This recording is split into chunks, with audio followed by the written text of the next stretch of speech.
The city never sleeps, but fathers do, or they try to at least. Raymond Foster stood in the dimly lit hallway of his modest apartment, watching the corridor stretch into shadow. Somewhere beyond the walls of this building, somewhere in the gleaming towers that punctured the night sky, people were still awake. People were still working, still building empires, still doing the things that mattered in the world. Raymond was not one of those people. He'd accepted this truth long ago, the way a man accepts the cold by dressing for it and moving forward anyway. The apartment smelled like childhood memories mixed with the synthetic tang of cleaning solution. He'd scrubbed the kitchen an hour ago, though it didn't need scrubbing. The kind of cleaning that comes from a mind that won't stop working even after the body is clocked out. The kind of man who polishes things that are already clean is a man running from something. Raymond didn't have to look in the mirror to know which man he'd become. The walls of the apartment bore witness to a life constructed carefully around absence. Everything was functional. Nothing was frivolous. The furniture purchased 7 years ago from a discount outlet that had since closed still wore its original factory stiffness. The television on the wall was adequate, but not impressive. It showed images well enough, and that was all that mattered. On the shelf above the TV sat a single photograph in a frame made of dark wood. A younger Raymond stood beside a woman with impossible eyes and a smile that made the photograph seem like it was taken during the best moment of a life that would never have another best moment again. Her name had been Lauren, and that photograph was the only thing in the apartment that carried any weight. The only thing that is besides the girl asleep in the next room. Raymond moved toward his daughter's bedroom with the careful quietness of a man who'd learned that the world could be stolen by a sound. The door creaked as he pushed it open, and he held his breath, waiting to hear if the sound had registered in her small, sleeping brain. But Chloe didn't stir. She remained exactly as she'd been when he'd tucked her in 40 minutes earlier, curled on her side, one hand flung across the pillow like she was reaching for something just beyond her grasp, her breathing so shallow it barely moved her small frame. She was 6 years old, small for her age, with her mother's dark curls and the kind of face that made strangers smile at her in grocery stores. The kind of face that broke her father's heart every single day, with its casual resemblance to someone who wasn't coming back. Her nightlight cast everything in a soft blue glow, and in that light she looked peaceful, untouched by the particular kind of loneliness that only a child who'd never known a mother could carry. Or maybe she was touched by it. Maybe it was already settling into her bones, becoming part of her architecture. Raymond didn't know which possibility terrified him more. He reached down and adjusted the stuffed rabbit that lay tangled in the bedsheets beside her. Lauren had made it during her final months stitching it together in the hospital, when her hands were still steady enough to hold a needle. Soft gray fabric and floppy ears, with eyes made from black thread that looked more sad than any rabbit had a right to look. Chloe carried this rabbit everywhere, treated it like it was the most valuable thing in the world, which meant she understood on some level deeper than words that it was the last thing her mother's hands had ever made. Children understood more than people gave them credit for. They understood absence the way plants understood the absence of sunlight, not through learning but through something closer to instinct. Raymond turned back toward the doorway, but something made him pause. He stood there in the darkness of his daughter's room and felt the weight of the night pressing down on him. The weight of being the only adult in a two-person household where the second person couldn't even tie her shoes yet. The weight of having to be both soft and strong, both present and absent, both enough and never quite enough. He'd learned to distribute this weight across his shoulders like cargo in a ship, careful not to let one side sink lower than the other. But some nights like tonight, he could feel it shifting. The apartment was small enough that he could hear the ambient sounds of the building even from inside Chloe's room. The distant hum of an air conditioning unit, the muted buzz of a neighbor's television through the wall, the occasional sound of water moving through the pipes that ran through every wall of the structure like arteries. Ordinary sounds, the sounds of a building breathing through the night. But underneath it all was the sound that Raymond had learned to listen for, first the sound of his daughter sleeping. The sound that meant everything was for now still okay. He closed the door with the precision of someone who'd performed this action 10,000 times and needed it to be perfect every single time. No more, no less, just closed enough that the hallway light wouldn't spill across his daughter's face and wake her from whatever dreams a 6-year-old girl could have. The dreams that Raymond would never be invited into no matter how much he wanted to understand them. The dreams that belonged to her alone. The living room was small but functional, a couch with fabric worn smooth in certain places from repeated use. A coffee table that served primarily as a surface for stacking things that didn't have anywhere else to go, bills that needed paying permission slips from school, a paperback book with a dog-eared corner that Raymond had been reading for the past 3 weeks but couldn't seem to finish. He pulled the chair from the small desk in the corner and positioned it by the window. Outside, the street was quiet, the kind of quiet that only came at this hour somewhere between the last drunk person stumbling home and the first worker starting their shift before dawn. Raymond had been working at Ashford Technologies for 3 years now. 3 years of showing up at 6 in the morning to check the maintenance schedule. 3 years of pushing a cart with a dented toolbox through corridors of glass and steel that seemed designed to make a person feel small. 3 years of replacing light fixtures, unclogging drains, fixing things that broke in a building full of people whose attention stayed fixed on their work until something stopped working, and then for a brief moment, they noticed him. That moment never lasted long. The job had its rhythms. Monday mornings were chaos. Someone had spilled coffee on important documents, or a door was stuck, or a window had developed a mysterious rattle overnight. By Wednesday, things had settled into a sustainable chaos. By Friday, people were thinking about weekend plans instead of work problems, and the maintenance request dropped off. He typically got through these weeks with his head down, his navy blue uniform, somehow managing to make him blend into the walls he was supposedly fixing. This invisibility suited him fine. It meant nobody asked questions, nobody wondered about the dark circles under his eyes, or whether his family situation was something they should be concerned about. Nobody pushed him to be anything other than what he was, a man who arrived, fixed things, and left.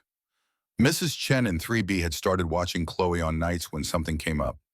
Raymond paid her in cash and homemade dinners he prepared on Sunday afternoons, simple things like pasta and steamed vegetables. Nothing fancy but made with the kind of attention that meant something. Mrs. Chen had raised 3 sons on her own after her husband had a stroke, so she understood without being told what it meant to be alone with a child and responsible for everything. She never looked at Raymond with pity, and that made her the most valuable person in his world, aside from his daughter.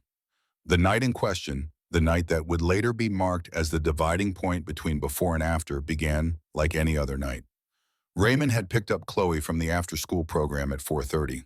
She'd been sitting in the office chair of a woman named Denise, drawing something with intense focus, her tongue poking slightly out between her teeth, the way it did when she was concentrating on something important. When she saw her father, she looked up with a smile that transformed her entire face, and for a moment he forgot about the empty chair at the dinner table.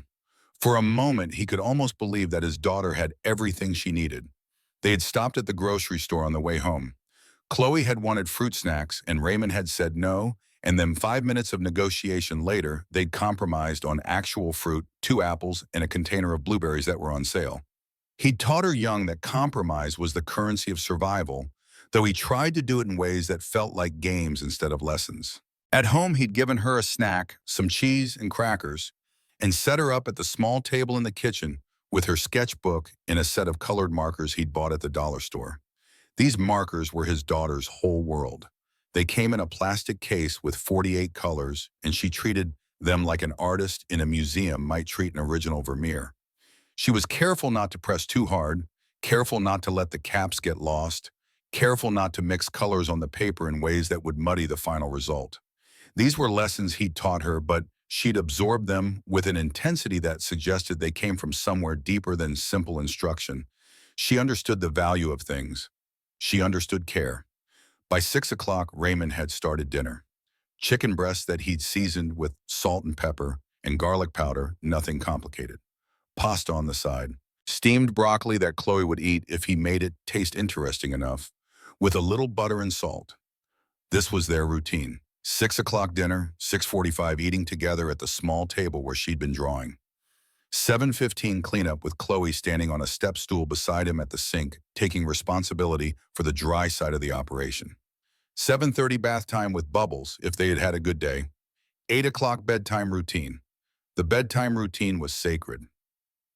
It was the one thing Raymond would not compromise on regardless of what else was happening. It consisted of 3 parts: first getting into pajamas, usually the purple ones with the stars on them because they were her favorites. Second, brushing teeth while Raymond read to her from whatever book they were currently working through. They were on a book about a girl who could talk to animals, and Chloe was invested in whether or not the main character would be able to convince her parents to let her keep the fox she'd befriended. Third, and finally, the tucking in. This was where Raymond would pull the blanket up to her chin and tuck it around her like she was a small present that someone had wrapped up carefully to prevent her from unwrapping herself. He would tell her that he loved her.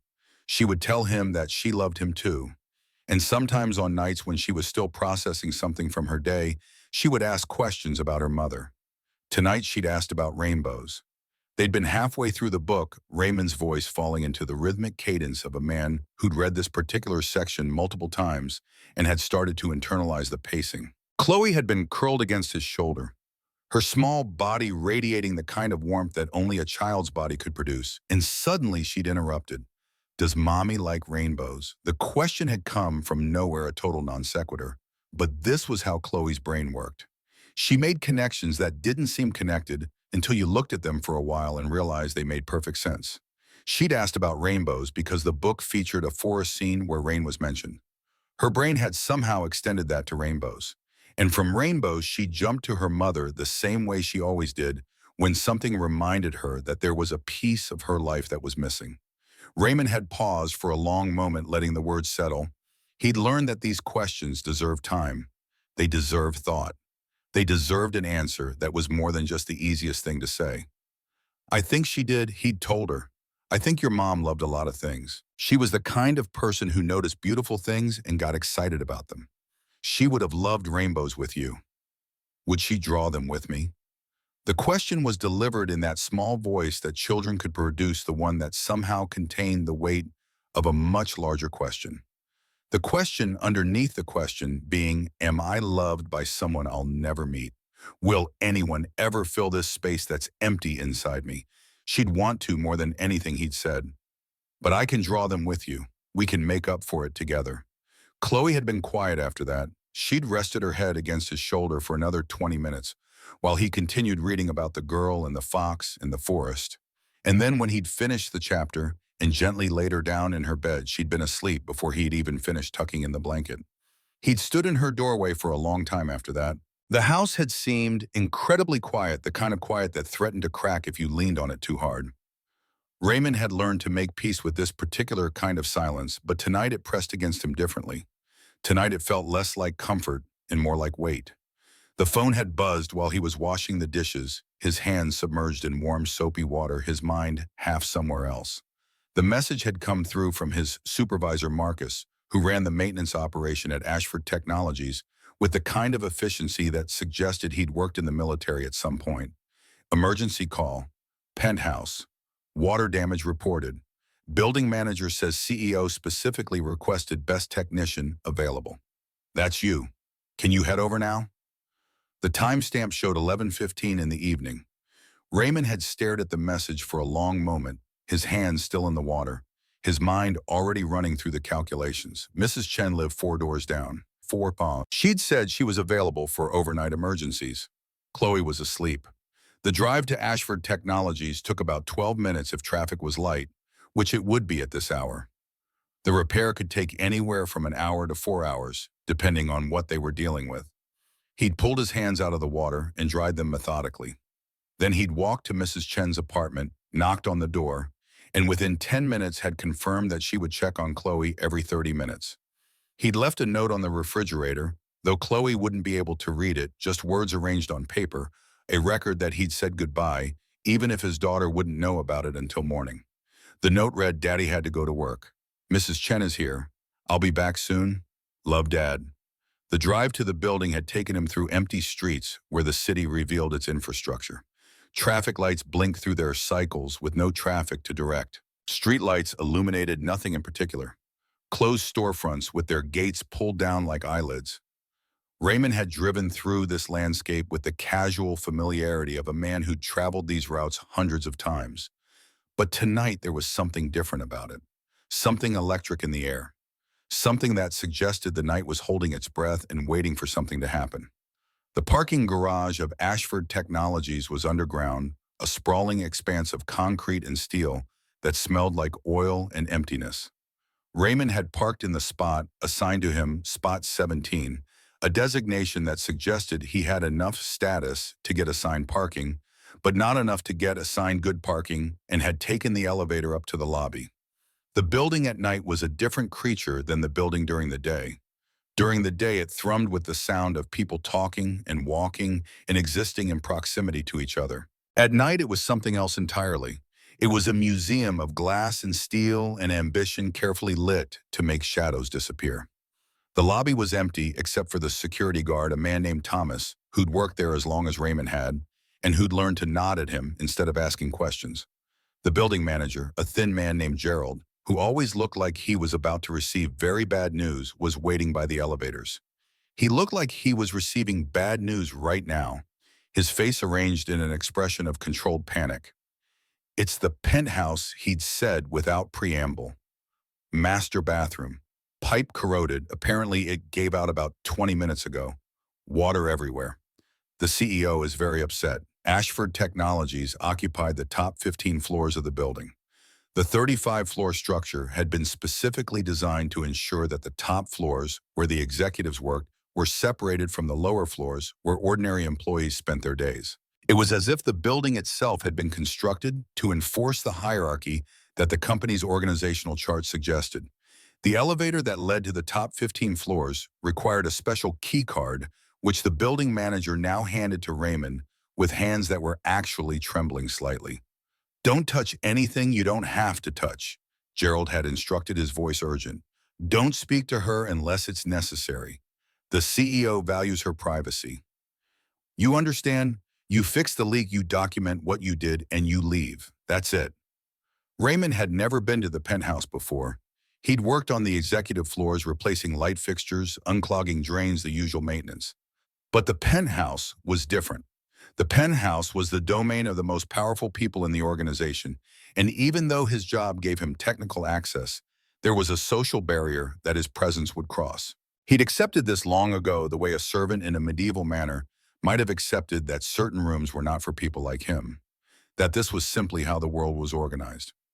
The elevator ride to the top took 40 seconds. 40 seconds during which Raymond had stood alone in the glass box and felt the city falling away beneath him. Floor by floor, the view changed. The streets became more distant. The buildings became smaller. The people, if there were any, out on the streets became specks. By the time the elevator doors had opened at the penthouse level, Raymond had been lifted so far above the ordinary world that it seemed impossible to find his way back down. The space that opened before him looked more like a showroom than a place where a human being actually lived. Everything was white or chrome or glass. Everything was clean. Everything was arranged with a kind of mathematical precision that suggested no disorder was permitted to exist here. The walls were bare except for one photograph on a far wall, a small girl with dark curls, maybe 4 years old, holding what looked like a rainbow pinwheel and grinning like she'd been told the world was made entirely of joy. The building manager had directed him toward the master bathroom, using hand gestures to indicate left, right, down a hallway, and finally a door that was supposed to lead to the bathroom. But somehow Raymond's sense of direction had betrayed him. Or perhaps it hadn't betrayed him at all. Perhaps it had just been one of those moments when a hand guides a foot in a direction that seems entirely accidental, but which would later reveal itself to be the very opposite of accident. He'd pushed open the wrong door. The room beyond was a kitchen, a massive kitchen with an island the size of a small bed, and appliances that looked like they'd never been used for anything as ordinary as cooking. And in the middle of this pristine space, sitting on the polished concrete floor, in the semi-darkness with a single candle burning on what appeared to be a birthday cake, was Nora Ashford. The woman he'd only ever seen in corporate settings, walking through the corridors with her spine perfectly straight and her expression perfectly neutral, or in photographs on the company website where she appeared to be made of ice and determination and something sharp that could cut if you got too close. But the woman on the floor was a different creature entirely. She was wearing silk pajamas in a pale blue that looked like it had cost more than Raymond made in a week. Her dark hair fell around her shoulders in waves that suggested she'd been running her hands through it repeatedly. And her face was a map of devastation. Mascara streaked down her cheeks in dark rivers. Her hands were wrapped around her knees in a posture that suggested she'd been holding herself together and had finally lost the strength to continue. Her shoulders were moving in the subtle rhythm of someone who was trying very hard not to make noise, while her body insisted on crying anyway. And her eyes, when they suddenly fixed on Raymond, standing in the doorway with his toolbox in his hand and his mouth open in a shape that resembled surprise, were the eyes of someone who'd forgotten that other people existed. His toolbox hit the floor. The metal clanged against the tile with a sound like bells ringing in a silent place. The sound hung in the air between them for a long moment. Nora didn't scream, didn't order him out, didn't do any of the things that Raymond's brain was prepared for her to do. Instead, she did something worse. She looked at him, and for a fraction of a second, he saw past the walls entirely. He saw the person underneath the armor, and she saw that he saw. The moment stretched. Seconds became elastic. The world held its breath. Raymond could feel the exact moment when she made the decision to rebuild her defenses. It wasn't that the emotion drained from her face, it was more like she'd switched off a light behind her eyes. Her hands moved, smoothed the hair, wiped the face, rebuild the fortress, the one she'd constructed stone by stone over the course of years, and which could apparently be assembled in seconds when someone unexpected had appeared to witness its collapse. Please, she'd said, her voice barely above a whisper, the words slipping out as a request and also as a plea. Forget what you saw here. Just forget it. But Raymond couldn't forget. He'd tried to move toward the correct door, tried to focus on his job, tried to perform the role he'd been asked to play. And for an hour while he replaced a corroded pipe beneath a sink in a master bathroom that was the size of his entire apartment, he'd attempted to push the image aside. But it wouldn't go. The image of Nora Ashford on the floor of her kitchen, alone with a birthday cake that bore a name, seemed to have burned itself into his vision. Every time he closed his eyes, he saw it. Every time he reached for a tool, he thought about the worn bracelet on her wrist, sized for a child's hand. When he'd finished the repair, she was gone. The cake was gone. The photograph on the wall had been turned to face backward, as if even that small acknowledgement of the past was too much to bear. Raymond had filled out his work order, left it on the counter, and driven back through the empty streets toward home. Chloe had been asleep when he had checked on her. Mrs. Chen had confirmed that she'd never woken up, had never called for him, had never even stirred from her position in the bed. He'd paid Mrs. Chen $50 for the emergency call-out, and she'd refused it. He'd insisted. She'd finally accepted. And then he'd been alone in the apartment with a sleeping child and the knowledge of a secret that he couldn't unknow. He'd lain in bed that night, staring at the ceiling and thinking about the woman in the penthouse, thinking about the birthday cake, thinking about the name written in pink icing, thinking about a person who could run a company with ruthless efficiency, but who apparently couldn't manage to make it to the end of one day without shattering completely. Thinking about what it meant that she'd asked him to forget what he'd seen, which meant she understood that what he'd seen was real, which meant she'd let her armor slip just far enough to acknowledge that there was something underneath worth hiding. Sleep hadn't come. Not really. He'd cycled through the hours between midnight and 5 in the morning in that state that wasn't quite asleep and wasn't quite awake, suspended somewhere in between. And by the time 5:30 had rolled around and it had become acceptable to actually get out of bed, he was no closer to understanding what he'd witnessed or what he was supposed to do with the knowledge of it. Chloe had woken up at 7, as she always did, full of the particular kind of energy that children possessed first thing in the morning. They'd gone through their morning routine breakfast, getting dressed, making sure she had her backpack with her school papers in it. And then as they were waiting for the bus that would take her to school, Chloe had asked him about work. How come you had to go in the middle of the night, Didi? A pipe broke, he'd told her, which was true. Someone needed it fixed. Was it a really important person? Raymond had considered the question carefully. Important was a relative term. Nora Ashford ran a company with billions of dollars in valuation. She made decisions that affected thousands of people. By any conventional measure, she was important. But that wasn't the kind of importance Chloe was asking about. Raymond suspected. Chloe was asking, did this person matter? Did their problem matter enough to pull you away from us? Everyone's important in their own way, he'd told her. But yeah, I guess it was for someone pretty important. I hope they felt better after you fixed it, Chloe had said, with the kind of simple confidence that only a child could possess. I hope they're not lonely anymore. The bus had come then, pulling up with a hiss of hydraulics and opening its doors.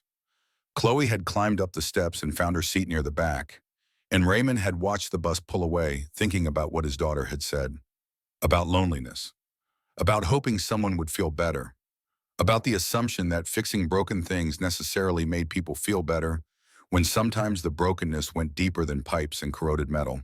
That afternoon, after he'd worked through his regular maintenance schedule and clocked out at 5, he'd done something unusual. Instead of heading straight home, he'd made a detour.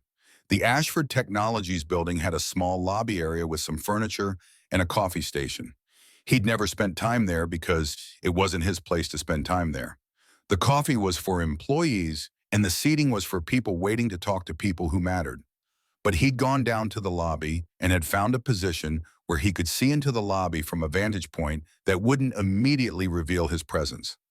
At 5:45, Nora had emerged from the elevator. She'd looked different in daylight. Or perhaps it was just that she'd applied her makeup and arranged her hair and dressed in a charcoal suit that probably cost more than his monthly rent. But even with all of that, there was something different about her. Some quality of the previous night's vulnerability was still clinging to her edges, creating a kind of shimmer in her armor that suggested the walls were being held up by will alone. She'd walked across the lobby without acknowledging anyone. Patricia, the administrative assistant, who had treated Raymond like furniture before, but who at least treated him consistently, had tried to get her attention. Nora had not so much as slowed her pace. She just kept walking toward the exit with an expression that suggested she was moving through the world, but not quite in it. That night, Raymond had done what he'd been told not to do. He'd gone home, and after Chloe was asleep, he'd taken out the laptop and had searched for Nora Ashford. He'd found the company website, which featured a lengthy biography suggesting she'd been in tech since she was 18 years old, founding Ashford Technologies at 22, taking the company public at 27. She was 31 now, and according to the biography, she had no hobbies or interests outside of work. It mentioned nothing about personal life, nothing about family, nothing about anything that might explain the birthday cake with a child's name written on it. He'd clicked through several links and eventually found himself on a technology news site that had run a feature on her 3 years ago, back when she'd turned down an acquisition offer worth $4 billion. The article suggested she was brilliant but cold, that she had no social media presence, that nobody really knew anything about her personal life. It mentioned that she preferred to keep her private life private and that her focus was entirely on her work. There was a photograph of her on the article, and Raymond had stared at it for a long time. It was the CEO version of her, perfectly composed, perfectly controlled, perfectly unreachable. He'd wondered if the person in the kitchen the previous night had even been the same person. The next few days had developed a pattern. Raymond had moved through his work with the deliberate casualness of a man trying to appear as invisible as possible. He'd avoided the executive floors, had taken the service elevator instead of the main ones, had timed his work to ensure he wouldn't be seen by anyone who mattered. But he'd also, despite his best efforts at not thinking about it, arranged his schedule so that he would sometimes be in a position to catch a glimpse of her. She'd arrived at the office before anyone else he'd noticed. 7:30 every morning, keycard swiped off to her office, where she stayed for hours before anyone else arrived. She'd left long after everyone else had clocked out. He'd seen her walk through the building alone at 9 o'clock at night. He'd never seen her eat lunch with anyone. Never seen her join the Friday happy hours that happened in the conference room on the 15th floor. Never seen her smile. 3 days after the incident, Chloe's daycare had called. His daughter had fallen on the playground. Nothing serious, they'd assured him, but she was scared and wanted her father. Raymond had grabbed his jacket and had practically run to the elevator. He'd needed to get to her, needed to make sure she was okay, needed to be present for something that mattered. The elevator had been empty when he'd stepped inside on the 3rd floor, but it had stopped on the executive floor. The doors had opened. Nora had stood there, perfectly composed in her charcoal suit, tablet in hand, every inch the untouchable executive. For a moment that stretched into something longer than a moment, they'd locked eyes. Raymond had felt the exact moment she'd made a decision. He'd thought she might wait for another elevator, but instead she'd stepped inside. The doors had closed. The elevator had descended, and Raymond had felt the space between them become something charged with possibility and terror in equal measure. The elevator car was small. He could smell her perfume, something expensive and subtle like winter air and crushed pine needles. He could hear the soft sound of her breathing, perfectly controlled, perfectly even. He could feel her awareness of him the same way he could feel his own awareness of her. His phone had buzzed. A text from the daycare. A photo. His daughter sitting on a bench with scraped knees, tears on her face, holding the rainbow drawing she'd finished for her art project. His heart had clenched in the way hearts do when they remember what matters most. Is everything all right? The words had come from Nora. He'd looked up to find her watching him, and for the first time since that night in the kitchen, her expression wasn't carefully blank. There was something softer there. Something almost concerned, though. She'd seemed surprised by her own question. My daughter, he'd said, holding up the phone so she could see the picture. She fell. Nothing serious, but she's upset. Nora's entire body had gone still. She'd stared at the photo of Chloe with an intensity that made Raymond uncomfortable. The curls escaping from the messy ponytail. The gap-toothed smile trying to be brave. The rainbow clutched like a lifeline.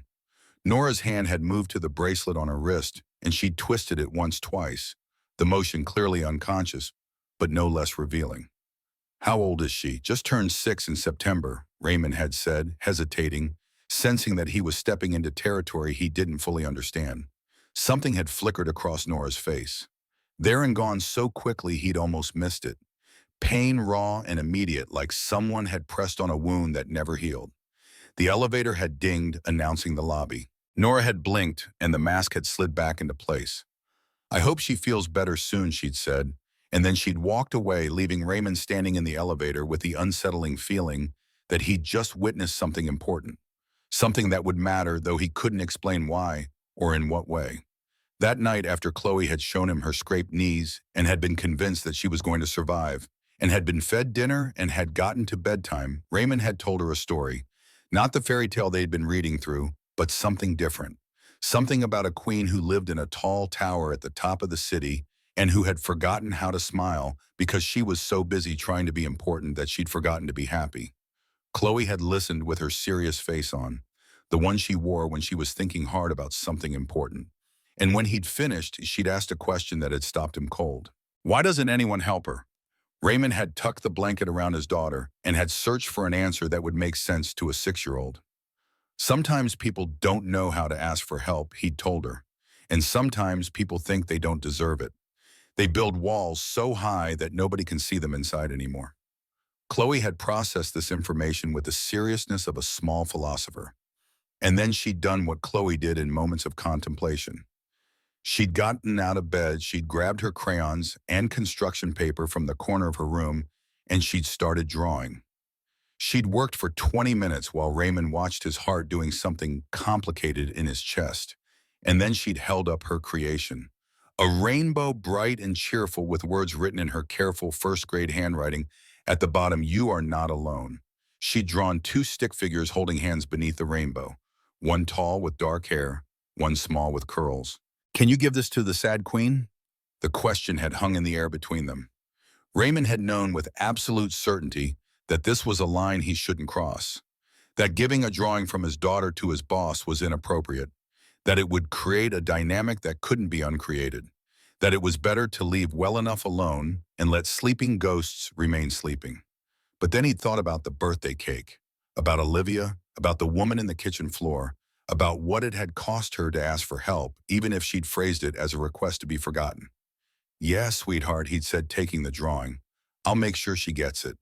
The next morning, before his shift had officially started, Raymond had ridden the elevator to the executive floor with Chloe's rainbow tucked inside a manila envelope. The administrative assistant, the brisk woman named Patricia, who usually treated him like furniture, had given him a suspicious look when he had approached her desk. "I need to deliver something to Miss Ashford," he'd said, keeping his voice professional. "It's personal." Patricia's eyebrows had risen. "Miss Ashford doesn't accept personal deliveries." Raymond had met her gaze steadily, trying to project a confidence he didn't feel. "She'll want this one. Trust me." Something in his expression must have convinced her, because after a long moment she'd taken the envelope and nodded. "I'll see that she gets it." He tried not to think about it for the rest of the day, focusing instead on his work orders and staying busy enough that his mind couldn't wander. But at 4:30 that afternoon, his supervisor had called him into the office with an odd expression. You've been requested, Marcus had said, sliding a work order across the desk. Penthouse. Miss Ashford specifically asked for you. Raymond's heart had kicked hard against his ribs. He'd taken the work order, noted the vague description, minor repair needed, and had headed for the elevator with a feeling of walking towards something inevitable. The penthouse was different in daylight. Sun streamed through floor-to-ceiling windows, making the white walls glow, transforming the space from a mausoleum into something almost welcoming. Almost, but not quite. It still felt like a place where a person could get lost and never find their way back to the world outside. Nora had stood at the window overlooking the city, still wearing her work clothes, but with her jacket draped over a chair, her shoulders less rigid than usual. She kept her back to him for a long moment, and Raymond had felt the weight of waiting, felt the significance of being chosen to be here, felt the impossible delicacy of the situation. There's nothing broken, she'd said quietly. Raymond had stopped in the middle of the room, his toolbox still in his hand, waiting. After a long moment, she'd turned to face him. Her eyes were red-rimmed but dry, and she was holding Chloe's rainbow drawing like it was made of glass. Your daughter drew this. It wasn't a question, but Raymond had nodded anyway. She wanted you to have it. She thought you looked sad. Nora's fingers had traced the stick figures at the bottom of the page. The two hands joined together in crayon solidarity. And then she'd said something that had somehow contained everything worth knowing about survival and about the particular kind of courage it took to let yourself matter to someone else. Children see things adults miss. They haven't learned to look away yet. Saturday arrived cold and bright, one of those autumn days when the world seems sharper, somehow more vivid. The kind of day that made it impossible to hide from yourself because everything was too clear, too defined. Chloe had insisted on wearing her favorite purple dress and the sparkly shoes that usually only came out for special occasions. She clutched a new drawing she'd made, this one featuring 3 stick figures and a rainbow twice as big as before. Raymond had tried to manage her expectations, explaining that Mrs. Ashford was very busy and important, that they shouldn't stay too long, that she probably wouldn't want to play. Chloe had listened with her serious face and then asked the question that had stopped him cold. Is she the queen from the story you told me, the one who lives in the tower? He'd knelt down to her eye level, tucking a curl behind her ear. Yes, sweetheart, something like that. Chloe had nodded, satisfied, and taken his hand. Then we'll help her remember how to smile again. Now standing outside the penthouse door with his daughter bouncing on her toes beside him, Raymond wondered if this was a terrible mistake. The kind of mistake that would expand his life in ways he couldn't control or contain. The kind of mistake that would matter. But before he could reconsider, the door opened. Nora stood there in jeans and a soft sweater, her hair down instead of pulled back in its usual severe bun, looking more like a real person than he'd ever seen her. She looked nervous. Her eyes moved from Raymond to Chloe and back again, as if she wasn't quite sure this was actually happening.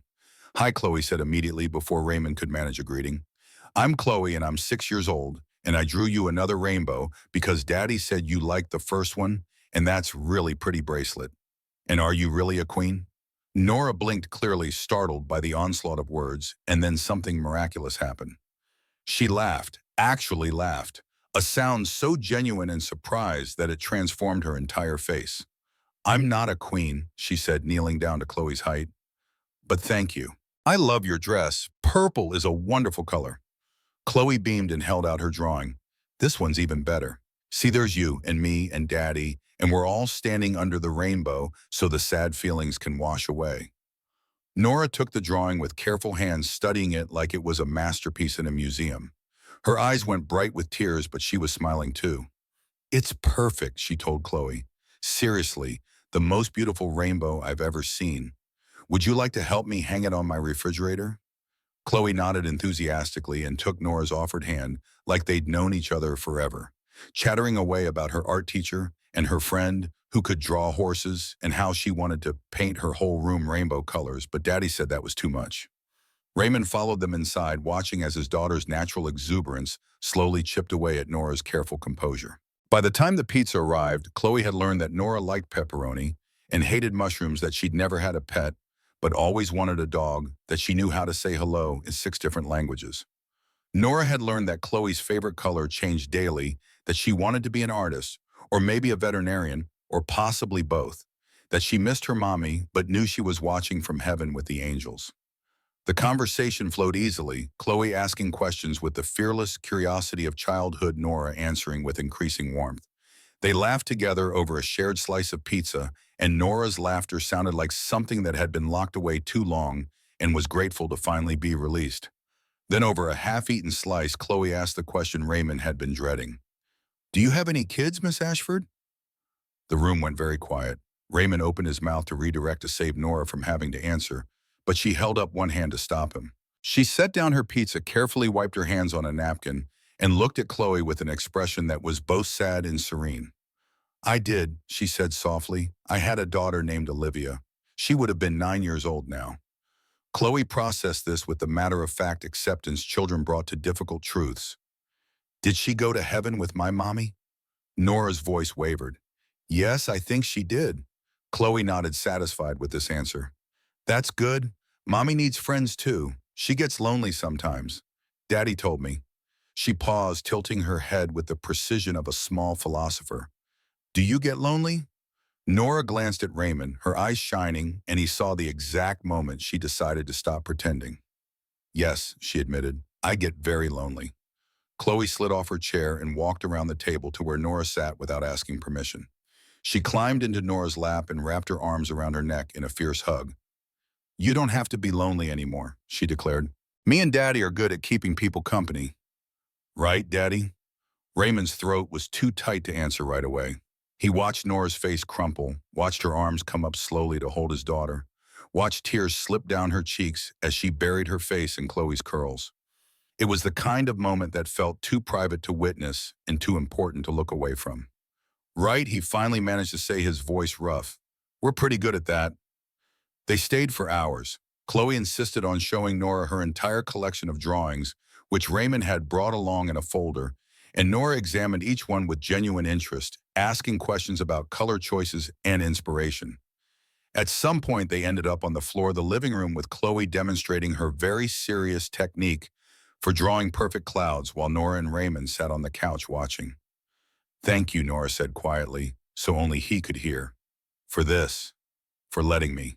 She trailed off, but Raymond understood what she couldn't say. "For letting her be human again. For giving her a reason to try. She's got a gift," Raymond said, nodding toward Chloe. "For seeing people, really seeing them. Not just the masks they wear." He paused, then added, "She thinks you're special." Nora's smile was tremulous, but real. The feeling's mutual. They watched Chloe work in comfortable silence for a moment before Nora spoke again. "I've been thinking about what you said about grief making us grow around it rather than shrinking. I want to try by, I want to—" She took a shaky breath. "I want to stop punishing myself. Olivia wouldn't want this. She'd want me to be happy, to live, to let people in. I know that. I've always known it. I just didn't know how to start." Raymond turned to look at her fully. "So start small. Start with pizza on Saturdays and rainbow drawings on your fridge. Start with saying her name and remembering the good parts. Start with letting yourself be more than your pain." As if summoned by the moment, Chloe looked up from her drawing and announced, "Miss Ashford, you should come to the park with us tomorrow. We go every Sunday and feed the ducks, and Daddy pushes me on the swings. You can come too. It'll be fun." Nora looked at Raymond, uncertainty flickering across her face, silently asking if this was okay. He gave a small nod. Whatever this was, friendship, connection, two broken people learning to prop each other up, it felt right in a way nothing had felt right in a long time. "I'd love to," Nora told Chloe, and the words seemed to surprise her as much as they pleased his daughter. That Sunday and many Sundays after became a new kind of normal. Nora showed up at the park in casual clothes that made her look younger, less guarded, and walked beside Raymond while Chloe raced ahead to the duck pond. They talked about everything and nothing. Work weather movies, they'd seen books they'd read. But they also talked about the hard things, the real things, sharing their grief like a burden that became lighter when divided between two pairs of shoulders.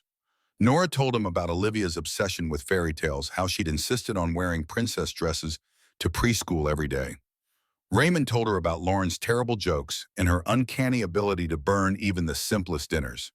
They laughed and critiqued and slowly, gradually began to heal. Months passed like pages turning in a book nobody was writing, but everyone was reading anyway. Winter came with its cold clarity, and Nora spent Christmas with Raymond and Chloe helping them decorate a tree and laughing when Chloe insisted on putting 17 different angels on the top branch because more angels meant more protection. She'd brought gifts, thoughtful things that showed she'd been paying attention. An art set for Chloe, a vintage toolbox for Raymond that looked like the one his father had given him. In return, Chloe made her a card with carefully practiced letters that read, "Thank you for being my friend." And Raymond gave her a framed photograph of the three of them at the park, all of them smiling. Proof that joy was still possible, even after loss. On Christmas Eve, after Chloe had gone to bed, they sat together on the couch in comfortable silence, her head on his shoulder, his arm around her waist. "I put Olivia's picture back up," Nora said quietly, "not hidden away anymore. I want to remember her in the light, not just in the dark." Raymond pressed a kiss to her temple, proud of her in ways he couldn't articulate. She'd come so far from the woman crying alone in her kitchen, so far from believing she didn't deserve happiness. They both had. Spring brought new beginnings. Nora scaled back her work hours, delegating more responsibility and trusting her team in ways she never had before. She started seeing a therapist, working through the layers of guilt and grief she'd carried for so long. Raymond watched her bloom like one of Chloe's rainbow drawings coming to life, colorful and vibrant and fully present in ways she hadn't been when they first met. By summer, they'd fallen into a rhythm that felt less like grieving together and more like living together. Raymond had a drawer at Nora's place and she had a key to his apartment. Chloe called her Nora without the formal Ms. Ashford. And sometimes when she was very tired or very happy, she'd slip and call her something that sounded dangerously close to a name reserved for mothers. They never corrected her. One Saturday morning, 7 months after that first pizza afternoon, Raymond woke up in Nora's bed with sunlight streaming through the windows and her body warm beside him. She was already awake, watching him with an expression of contentment he'd learned to recognize and treasure. "What?" he asked, smiling. She reached out to trace his jaw with gentle fingers. "I was just thinking about the first time you saw me in the kitchen. How mortified I was that anyone had witnessed me at my lowest point." Raymond caught her hand and pressed a kiss to her palm. "And now I'm grateful. If you hadn't walked through that door, if you hadn't seen me breaking apart and decided to help me find the pieces, I don't know where I'd be. Still locked away, probably still pretending to be fine while dying inside." She shifted closer, fitting herself against him. "You saved my life, Raymond Foster. You and your daughter with her rainbow drawings and her ability to see straight through every wall I'd built." Raymond held her tighter, breathing in the scent of her shampoo, feeling her heartbeat against his chest. "We saved each other," he corrected gently. "You showed me that moving forward wasn't betrayal, that I could honor Lauren's memory and still choose to be happy. That grief could make room for joy if I let it." That afternoon in the kitchen where everything had begun, Raymond found himself standing at a crossroads. The kitchen where Nora had broken apart was now filled with the sounds of Chloe singing off-key while she colored at the table. The kitchen where pain had lived was now a place where laughter echoed. And standing there in that transformed space, Raymond knew what he needed to do. He'd held the small box in his pocket for weeks, waiting for the right moment. Waiting for a moment that felt less like seizing fate and more like accepting what fate had already decided. That moment was now. Nora was washing dishes when he approached her. Their hands moved in synchrony, one washing one, drying a dance they'd perfected over months of Saturday dinners and Sunday lunches. He let the moment settle between them, like snow falling on still water. Then he turned to face her, fully water still dripping from his hands. "I know this is complicated," he said. "We've both been through so much. We're still going through so much, but I don't want to go through it alone anymore. I don't want to wake up wondering if this is real or if I'm going to blink and find myself back in that empty apartment." Nora set down the dish she'd been washing and turned to him, her eyes already bright with unshed tears. "What are you saying?" "I'm saying that I love you. I'm saying that you make me believe that second chances aren't just something people say to make themselves feel better about loss. I'm saying that our daughter," he'd said it, deliberately testing the word, feeling its weight and its rightness. "Our daughter believes that rainbows connect sad people to happy ones, and I think she was talking about us. I'm saying that if you'll have me, if you'll have us, I'd like to build something permanent with you. Something that goes beyond Saturdays in parks and Sunday dinners and pretending this is temporary." Nora's hand moved to her mouth, and tears began to spill down her cheeks. "Are you..." He dropped to one knee right there in the kitchen water, soaking through his jeans, his heart hammering against his ribs like it was trying to escape his chest. Nora Ashford, I'm asking you to marry me. Not because you're powerful or brilliant or because you run a company that changes the world. I'm asking you because you see me, all of me, even the broken parts, especially the broken parts. She'd nodded before he could finish, her entire body shaking with emotion and tears and laughter all at once. Yes, she'd said. Yes to everything. Chloe, having sensed something momentous was happening, had come around the corner to find them both on the kitchen floor, soaking wet and crying and laughing. Daddy, she'd asked, her small voice confused but hopeful. We're getting married, Raymond had told her. All three of us. We're going to be a real family. Chloe's face had transformed into an expression of pure joy. She'd thrown herself at them both, wrapping her small arms around them in a hug that felt like the answer to every prayer neither of them had quite known how to articulate. The wedding happened 3 months later in the park where they'd spent their Sundays. Small, simple, just the three of them and the few people who mattered. Nora's brother and his family. Raymond's coworker, who'd always been kind. Mrs. Chen, who'd kept their daughter safe through the hardest nights. The officiant, who'd performed the ceremony without judgment or commentary. Chloe wore a purple dress and carried a bouquet of rainbow-colored flowers. When the officiant asked if they had any words they wanted to say, she spoke up before either adult could manage it. We're not sad people who got happy, she'd announced with the wisdom of a child who'd lived through more than most. We're people who were sad and learned to be happy together. That's different. That's better. And she'd been right. Standing there with Nora's hand in his and Chloe between them, Raymond thought about the night he'd pushed open that kitchen door and found his boss breaking apart in the darkness. He thought about how one moment of vulnerability, one glimpse behind carefully constructed walls, had led to all of this. To healing and hope. To a love he'd thought he'd never find again. He thought about Olivia, who'd loved rainbows and would have loved Chloe. He thought about Lauren, who'd taught him that small kindnesses could save lives. He thought about Nora, who'd been brave enough to let him see her at her worst and trust that he wouldn't run. Life had taken so much from all of them. But standing here in the park with Chloe explaining to the guests about rainbow theory and magic bridges, with Nora laughing with a freedom she'd forgotten she had, Raymond understood something fundamental about survival and love and the strange beauty of second chances. Grief had cracked them open, left them vulnerable and raw. But in those cracks, light had found a way in. And in that light, with patience and courage and rainbow drawings on refrigerators, they'd learned to grow again together. The seasons turned like pages in a book written by someone who understood the language of transformation.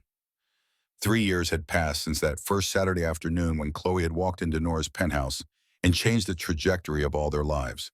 3 years of learning that healing wasn't something that happened once and stayed fixed, but rather something that needed to be revisited and recommitted to, like a daily practice or a meditation. Raymond had reduced his hours at Ashford Technologies. Not because he'd been fired or forced out, but because Nora had quietly spoken to the board about offering him a position in facilities management, a real job with a salary and benefits, and the kind of stability that came from being seen as valuable rather than invisible.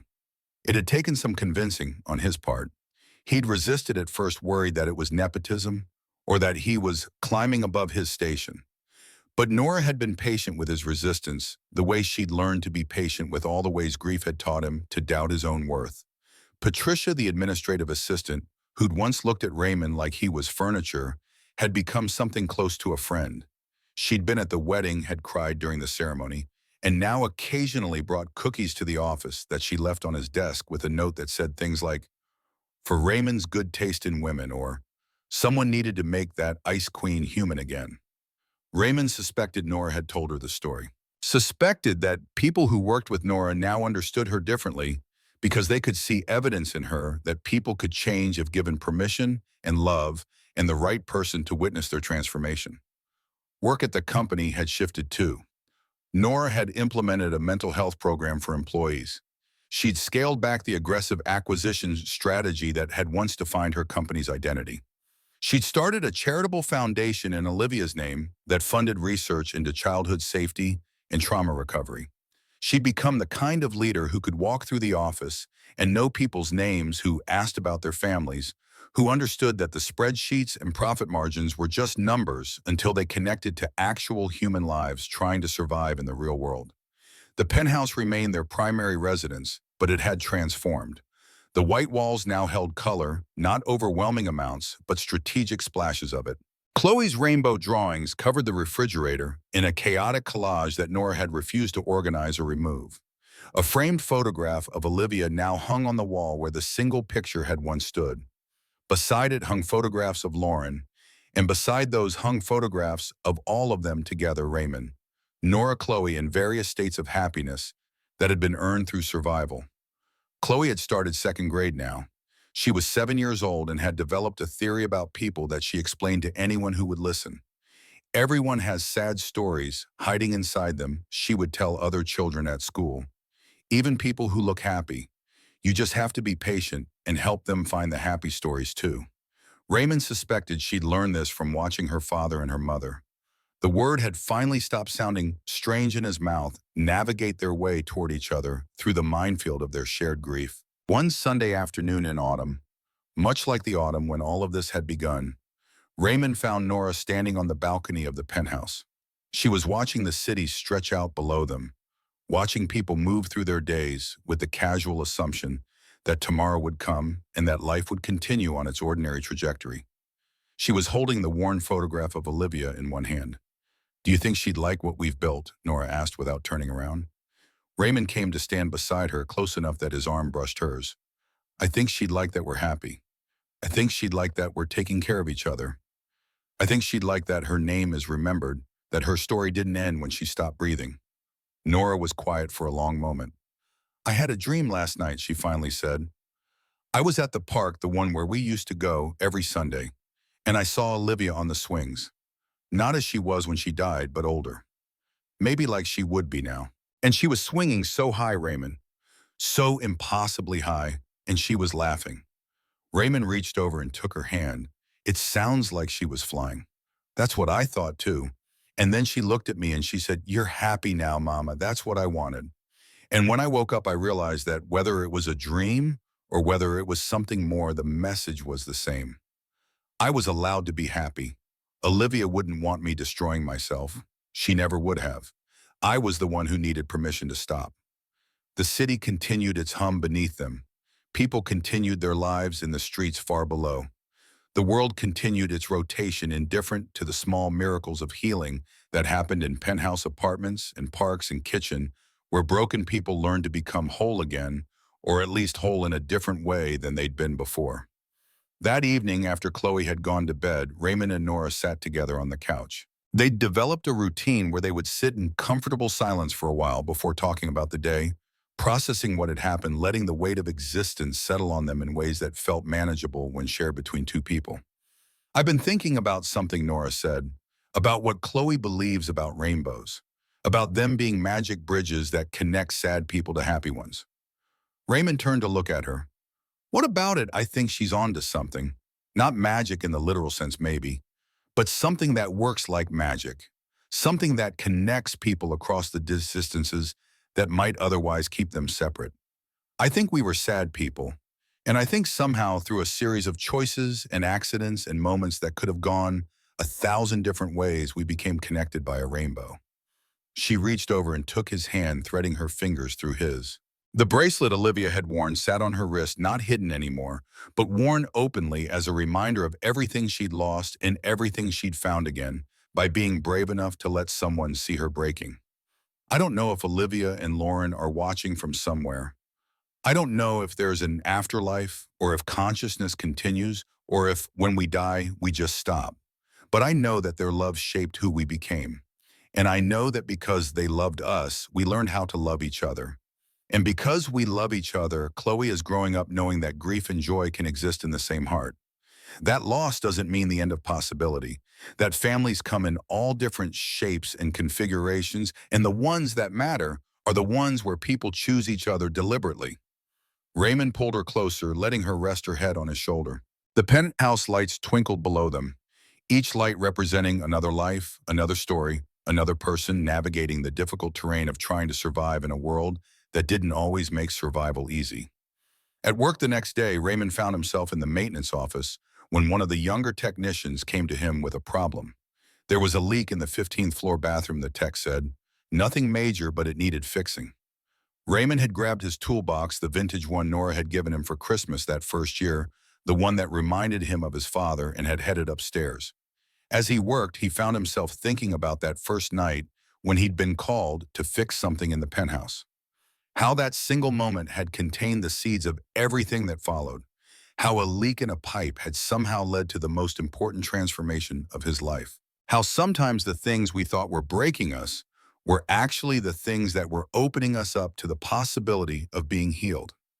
He thought about Mrs. Chen, who'd become something like a grandmother to Chloe.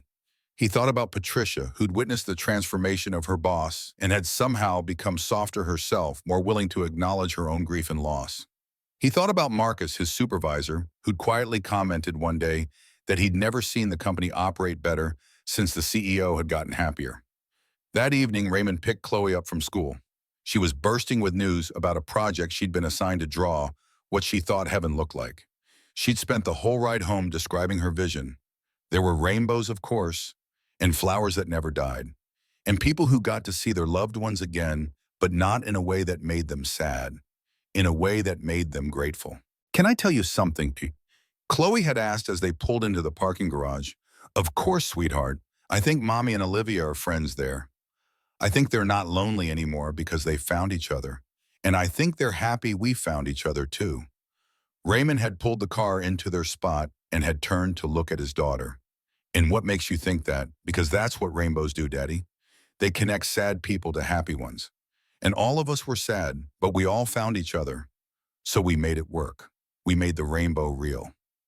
That night, as Raymond lay in bed beside Nora, he thought about his daughter's simple wisdom, about how a child could understand something that adults often took years to grasp, that the world wasn't divided into sad people and happy people, but rather into people who were willing to let their sadness transform them and people who weren't. That grace existed in the willingness to be vulnerable.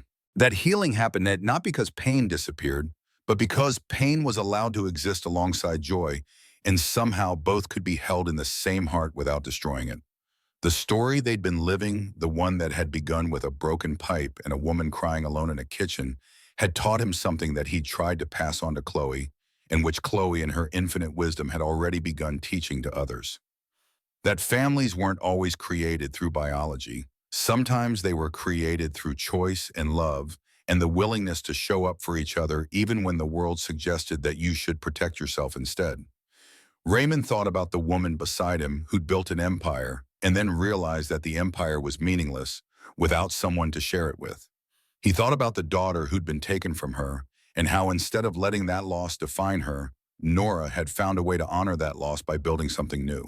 He thought about Lauren, who'd been gone for 8 years now, but whose influence lived on in the way he tried to parent with patience and presence the way she taught him. The city outside their window continued its hum. The world continued its rotation. And in a penthouse apartment high above the streets, 3 people slept in peace, their dreams filled with rainbows, in the certain knowledge that love once found could withstand almost anything. Even loss, even grief, even the terrible understanding that nothing in this life is permanent except the love we leave behind in the hearts of the people we've touched. Some doors once opened could never be fully closed.